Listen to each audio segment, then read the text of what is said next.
بسم الله الرحمن الرحیم. الحمد لله والصلاة والسلام علی رسول الله.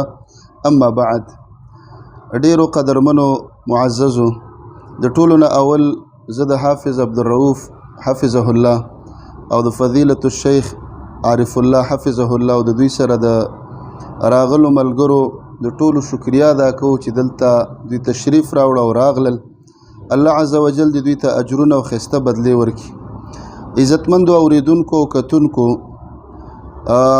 په ملک کې حالات اندرونی بیرونی سازشونه شروع دي. سیاست دې ځای ته راورسېده چې سیاست نه نفرت د خلکو پیدا شي. په سیاست کې خلک انتقامي کاروایانې کوي. د ملک معاشي حالات هغه عدم استحکام طرف ته روان دي. امن و امان د ملک هغه په خرابېدلو کې دی. نو د دې ټولو خبرو په نظر کې نیولو سره پاکستان مرکزی مسلم لیگ د هغوی قیادت فیصله کړې ده چې په ټول ملک کې اتحاد کانفرنسونه هغه منعقد کړي. څه کانفرنسونه هغه وشو، الحمدلله ډېر په کامیابۍ سره.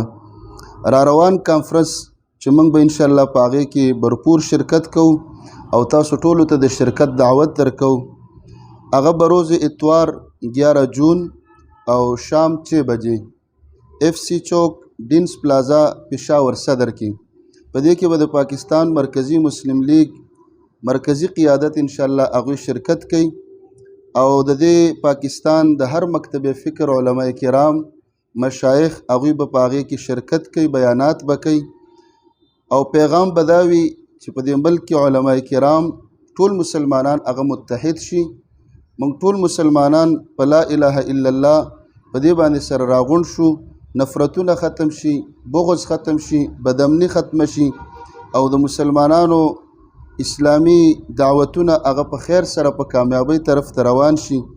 نو تاسو ته بیا دعوت درکو چې اتحاد کانفرنس بروز اتوار 11 جون سن 2023 او شام 6 بجې دا پروګرام به شروع کیږي.